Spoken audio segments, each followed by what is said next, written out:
ಇನ್ನೇನಕ್ಕಿದ್ದಾರೆ police ಇಲಾಖೆಯಲ್ಲಿ ಏನಿದ್ದಾರೆ ಅಂತ ನೀತಿವಂತೆ ಮಹಿಳೆ ಅವಳು. ನಾಗಮ್ಮನ ಪ್ರಕರಣದಲ್ಲಿ ಮಾತಾಡಬೇಕು ಅಂತ ಹೇಳಿದ್ರೆ ನಾಗಮ್ಮ ಹೋಗಿದ್ದಾರೆ, ಮತ್ತೆ ಇಲ್ಲಿ ಹೇಳಿದ್ದಾರೆ ನಾಗಮ್ಮನಿಗೆ 200 ರೂಪಾಯಿ ಫೋನ್ ಪೇ ಹಾಕಿದೀವಿ ಅಂತ ಹೇಳಿದ್ದಾರೆ, ಮತ್ತೆ ಇಂಥ ಕಡೆ ಇಳಿದಿದ್ದಾರೆ ಅಂತ ಹೇಳಿದ್ರೆ ಆ ಮಾಹಿತಿನ ನಾವು ಪೊಲೀಸ್ ಸ್ಟೇಷನ್ಗೆ ತಿಳಿಸಿದೀವಿ.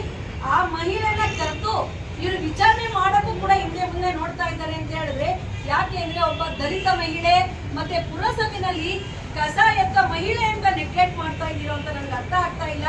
ನಾವು ಬಹಳ ಸಾರಿ ಬಂದು ಕೇಳ್ಕೊಂಡಿದ್ದೀವಿ, ಇವ್ರ ಬಗ್ಗೆ ಏನಾದ್ರೂ ಒಂದು ಮಾಹಿತಿ ಇದೆಯಾ? ಇಲ್ಲ, ನಾವು ಹೇಳಿದ ಮಾಹಿತಿ ಅಷ್ಟೇ ಇದೆ. ದಯವಿಟ್ಟು ಇದೇ ತಿಳ್ಕೊಳ್ಳಿ, ನಮ್ಮ ತಾಲೂಕು ಯಾವ ಮಟ್ಟಕ್ಕೆ ಹೋಗಿದೆ ಅಂತ ಹೇಳಿದ್ರೆ ಏನ್ ಈ ದಲಿತ ಮಹಿಳೆ ಒಂದು ಪುರಸಭೆಯಲ್ಲಿ ಕಾರ್ಯನಿರ್ವಹಿಸುವಂತ ಮಹಿಳೆ ಬಗ್ಗೆ ನೀವೇನು ಕಾಳಜಿ ತಗೊಂಡಿದ್ದೀರಾ ಅದಾದ್ರೂ ಹೇಳಿ ನೋಡೋಣ.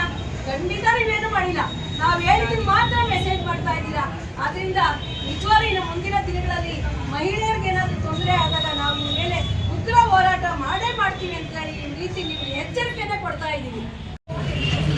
ಈ ಒಬ್ಬ ಅಧಿಕಾರಿ ಪೊಲೀಸ್ ಪೆದೆಯಾಗೋದಕ್ಕೂ ಅಯೋಗ್ಯ ಅನರ್ಹ, ಆ ಪೆದೆಯಾಗೋದಕ್ಕೂ ಯೋಗ್ಯತೆ ಇರ್ತಕ್ಕಂಥ ಒಬ್ಬ ನೀಚ ವ್ಯಕ್ತಿತ್ವಗಳಂತ ಒಬ್ಬ ವ್ಯಕ್ತಿತ್ವ.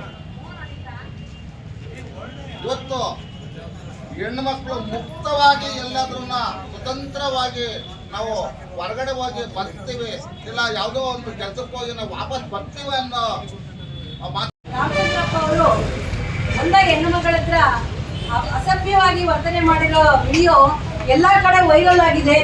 ಆದ್ರೆ ಇವತ್ತಿನ ಒಂದು ಸ್ಥಿತಿ ಯಾವ ರೀತಿ ಇದೆ ಅಂತ ಹೇಳಿದ್ರೆ ನಿಜಕ್ಕೂ ಯಾರು ನಂಬಕ್ ಕಾಲ ಅಲ್ಲ. ಒಬ್ಬ ಪೊಲೀಸ್ ಇಲಾಖೆನ ಬಿಟ್ರೆ ಬೇರೆ ಯಾರು ನಂಬಕ್ಕಾಗೋದಿಲ್ಲ. ಇವತ್ತು ಒಬ್ಬ ಪೊಲೀಸ್ ಅಲ್ಲ, ಸಣ್ಣ ಅಧಿಕಾರಿ ಅಲ್ಲ, ಅವರು ಉನ್ನತ ಅಧಿಕಾರಿಯಾಗಿದ್ದು ಅವರೇ ಇಂಥ ತಪ್ಪು ಮಾಡ್ತಾ ಇದ್ದಾರೆ. ಮತ್ತೆ ಅವ್ರು ಕೆಳಮಟ್ಟದವ್ರು ಯಾವ ರೀತಿ ವರ್ತನೆ ಮಾಡ್ತಾರೆ ಅಂತ ಹೇಳಿ ನಾವು ಯೋಚನೆ ಮಾಡಬೇಕಾಗಿದೆ. ಮತ್ತೆ ಏನು ಇವತ್ತು ಹೆಣ್ಮಕ್ಳಿಗೆ ರಕ್ಷಣೆ ಇಲ್ಲ, ಪಾವುಗಳ ಅಂತ ಗಡಿನಾಡಲ್ಲಿ ಸೇರ್ಕೊಂಡು ನಾವು ಎಲ್ಲದರಲ್ಲೂ ಗಡಿನಾಡು ಅಂತ ಹೇಳಿ ಕೊನೆಗೆ ಹೆಣ್ಮಕ್ಳನ್ನು ಕೂಡ ಗಡಿನಾಡಲ್ಲೇ ಇಟ್ಟಿದ್ದಾರೆ. ಈ ಹಿಂದೆ ಸುಮಾರು ಒಂದು 2-3 ತಿಂಗಳ ಹಿಂದೆ ಇದೇ ರಾಮಚಂದ್ರಪ್ಪ ಅವರು ಒಂದು ಹೆಣ್ಣು ಏನ್ ಸೋಲಾರ್ ವಿಷಯದಲ್ಲಿ ಕಂಪ್ಲೇಂಟ್ ಆದಾಗ ಬೂಟ್ ಕಾಲಲ್ಲಿ ಒತ್ತಿದ್ರು. ಅದು ಅವ್ರ ಮೇಲೆ ಕಂಪ್ಲೇಂಟ್ ಮಾಡಿ ಎಲ್ಲ ಅಧಿಕಾರಿಗಳು ಸಾಮಿಲಾಗಿ ಆಕೆಗೆ ನ್ಯಾಯ ಕೊಡಲಿಲ್ಲ. ಇವತ್ತು ಕೂಡ ನಾನು ಕೂಡ ಅದೇ ಪರಿಸ್ಥಿತಿಯಲ್ಲೇ ಇದ್ದೀನಿ. ಏನಪ್ಪ ಅಂದ್ರೆ ಸೋಲಾರ್ ಅವರು ಇವತ್ತು ಸಹಿ ಹಾಕಿಸ್ಕೊಂಡಿಲ್ಲ. ಅದೇ ಪೊಲೀಸ್ ಸ್ಟೇಷನ್ಗೆ ಹೋದ್ರೆ ಎಲ್ಲ ಕೂಡ ಸೋಲಾರ್ ಕಡೆ ಇದ್ದಾರೆ, ನಮ್ಮ ಮಹಿಳೆಯರ ಕಡೆ ಆಗಲಿ ರೈತರ ಕಡೆ ಆಗಲಿ ಯಾವ ಪೊಲೀಸು ಇಲ್ಲ. ಅದರಿಂದ ದಯವಿಟ್ಟು ನಾವು ಹೇಳ್ತಾ ಇರೋದು ಇಷ್ಟೇನೆ, ಏನು ನಮ್ಮ ತಾಲೂಕು 4 ಪೊಲೀಸ್ ಸ್ಟೇಷನ್ಗಳಿದೆಯೋ ಆ 4 ಪೊಲೀಸ್ ಸ್ಟೇಷನ್ ನಾನು ಕೇಳ್ಕೊಳ್ಳೋದು ಇಷ್ಟೇನೆ, ಮಹಿಳೆಯರಿಗೆ ರಕ್ಷಣೆ ಕೊಡಿ, ಮಹಿಳೆಯರಿಗೆ ರಕ್ಷಣೆ ಕೊಡಿ. ಏನ್ ಮಹಿಳೆಯರು ಒಂದು ಕಂಪ್ಲೇಂಟ್ ತಗೊಂಡೋದ್ರು ಅವ್ನು ಕುಡ್ದಿದ್ದಾನಮ್ಮ ನಾವೇನ್ ಮಾಡ್ಲಿ, ಬರೀ ಒಂದು ಆನ್ಸರ್ ಬರುತ್ತೆ. ಇವತ್ತು ರಾಮಚಂದ್ರಪ್ಪ ಅವರು ವಿಡಿಯೋ ಸಿಕ್ಕಿ ಇಷ್ಟೊಂದು ವೈರಲ್ ಆಗಿದ್ದಾರೆ. ಆದ್ರೆ ಕಾರಣದ ಮುಖಗಳು ಇವ್ರು ಹೇಳ್ದ ಹಾಗೆ ಕಾರಣದ ಮುಖಗಳು ಹಿಂದೆ ಜಾಸ್ತಿ ಇದಾವೆ. ಒಬ್ಬ ದೊಡ್ಡ ಅಧಿಕಾರಿನೇ ಇಂಥ ದೊಡ್ಡ ಕೆಲಸ ಮಾಡ್ಬೇಕಾದ್ರೆ ಇನ್ನ ಕೆಳಮಟ್ಟದ ಅಧಿಕಾರಿಗಳು ಯಾವ ತರ ಕೆಲಸ ಮಾಡ್ತಾ ಇದ್ದಾರೆ ಅಂತ ಜನ ಎಚ್ಚೆತ್ತು ನೋಡ್ಕೋಬೇಕು. ಉನ್ನತ ಅಧಿಕಾರಿಗಳು ನೋಡ್ಬೇಕು.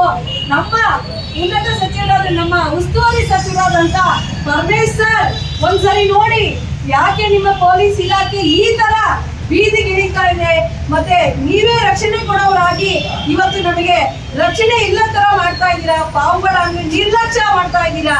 ದಯವಿಟ್ಟು ಎಲ್ಲದರಲ್ಲೂ ಇವತ್ತು ಬೀದಿನ ಹಳ್ಳಿಗಳಲ್ಲೂ ಕೂಡ ಎಣ್ಣೆ ಅಂಗಡಿಗಳು ಎಕ್ಕಿಲ್ಲದೆ ನಡೀತಾ ಇದೆ, ಯಾರು ಕೂಡ ಗಮನ ಹರಿಸ್ತಾ ಇಲ್ಲ.